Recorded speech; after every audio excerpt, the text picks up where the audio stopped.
You know, when I got this book, I got a little early, and I expected to learn a lot about the financial crisis, and I did, but I didn't realize that I'd also learned something about how to attract women.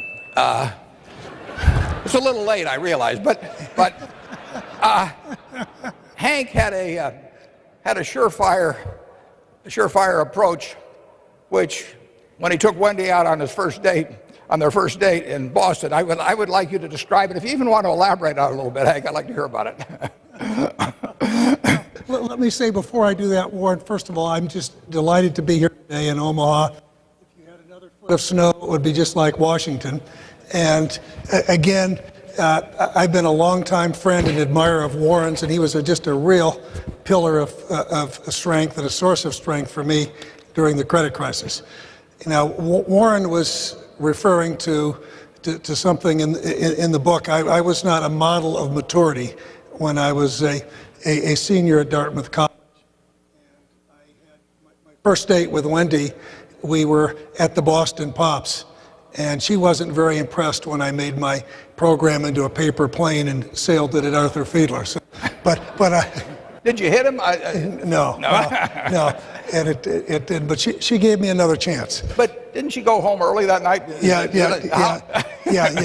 She went home early that night. Yeah. And so, but fortunately, he got a second chance. You're right.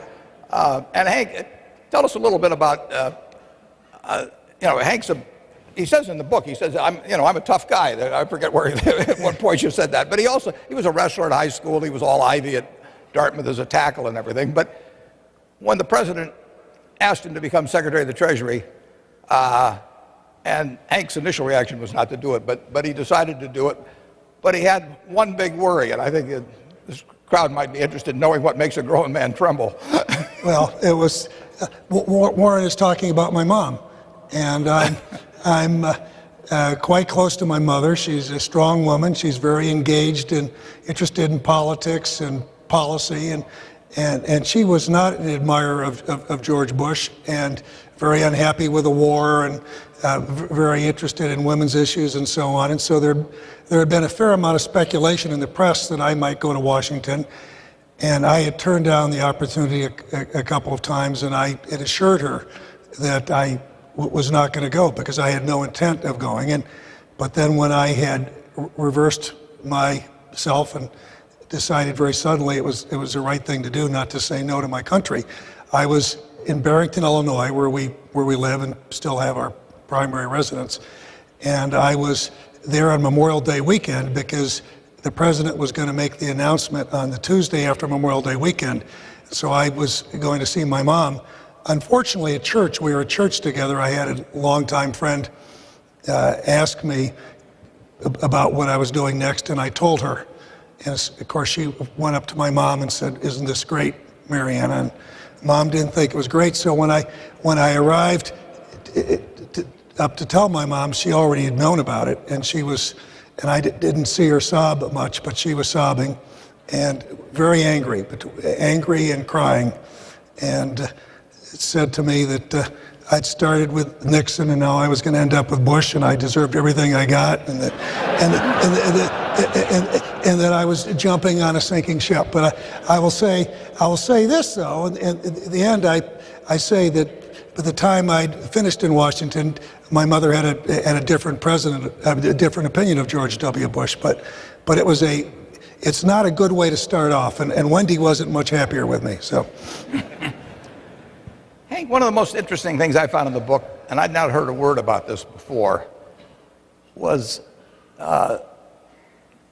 your account of how some top Russian officials had gone to some top Chinese officials with the suggestion, essentially, that they start dumping the bonds of probably Freddie and Fannie at that time. And that almost sounds like a bear raid. I mean, I thought that was the sort of thing that just the evil guys in Wall Street did. But tell me about that. Well, it never happened, but we were very, very concerned about stabilizing Fannie and Freddie, because as Warren said, there's $5.4 trillion of securities that were either insured or issued directly by these institutions.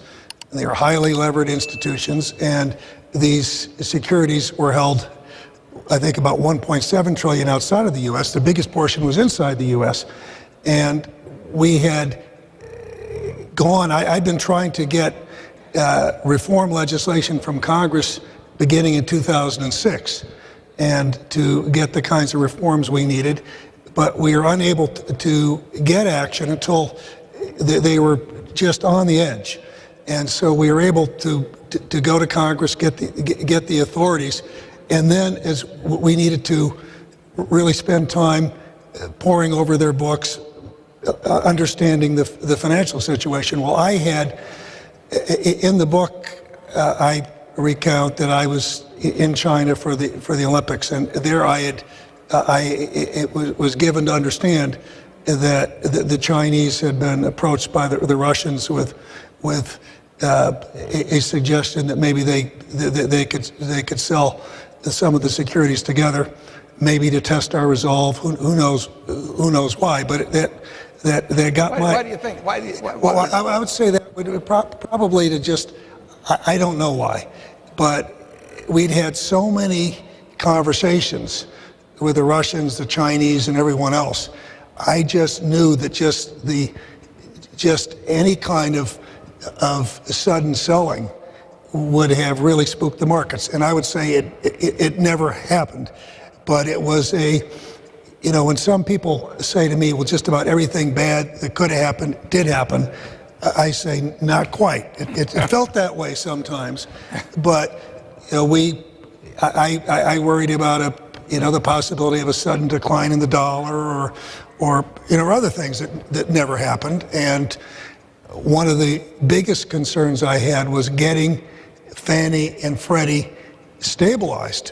And in a sense, we tell the story of how very suddenly we put them into conservatorship, which was essentially guaranteeing their debt, because it was in essence an implicit obligation by the United States of America. It was sort of like the banks had their sieves and conduits which were off balance sheet and with implicit guarantees. Well, that was a little bit like what Fannie and Freddie were. And we were racing against time to stabilize those before we knew some bad earnings were going to be coming out from the banking sector, and particularly the Lehman Brothers losses. So that was a race against time. And we were fortunate that we were able to get it done without the markets becoming spooked or unsettled. So that's why I was, what I'd heard in China got my full attention. There's a front page story in the Journal this morning about Freddie and Fannie, and it's very, very much worth reading. And I believe it said that there's now 111 billion that's been put in by the federal government, but that it's expected that much more will. So in effect, it presently looks like the federal government will lose more money in Freddie and Fannie than in AIG by some margin. Well, Warren, as I look at these programs overall, okay, we will get every penny we put into the banks back, and then with a profit. Yeah, I think you're right. And I think when you look at all the other programs, we may be surprised at what we get back. And actually, even on Freddie and Fannie, I'm thinking the Fed will make a lot of money by buying and holding those securities. But you're right in terms of the losses. And to me, the important thing about Freddie and Fannie is right now, the U.S. needs them playing the role they're playing. But one of the things that got us into this problem is not just Freddie and Fannie, but if you look at the weight of all of our programs to stimulate housing. And it just has gone too far. And Freddie and Fannie are not going to be able to stay in their present form. They need to be, I think their mission needs to be shrunk. They need to be restructured in very, very fundamental ways. But right now, we need them where they are. But I think how we unwind this situation is going to be very important. When you were getting grilled by Congress, and they would point out how there was too much leverage in the banking system. Did you ever get tempted to say that the institution that they ran had the most leverage of all? I got tempted to say a lot of things, Warren, but I resisted that temptation, because one of the things that I am pleased about was that I was able to build enough relationships on both sides of the aisle that Congress did act before the system collapsed. Yeah. And if it had collapsed, we would have easily had 25% unemployment in this country. It would have been a terrible situation. And the crisis, the book is to a large extent the story of the collision of market forces and political forces. And the crisis came at, in many ways, the worst time, with an election on the horizon. And so what I needed to do was to get action from Congress. And actually what we got on Freddie and Fannie, which was unlimited authorities. I used the word unspecified. That's the kind I like. It sounded better. But we needed those, because it was, but I had to keep reminding people that I didn't design this thing and didn't create it.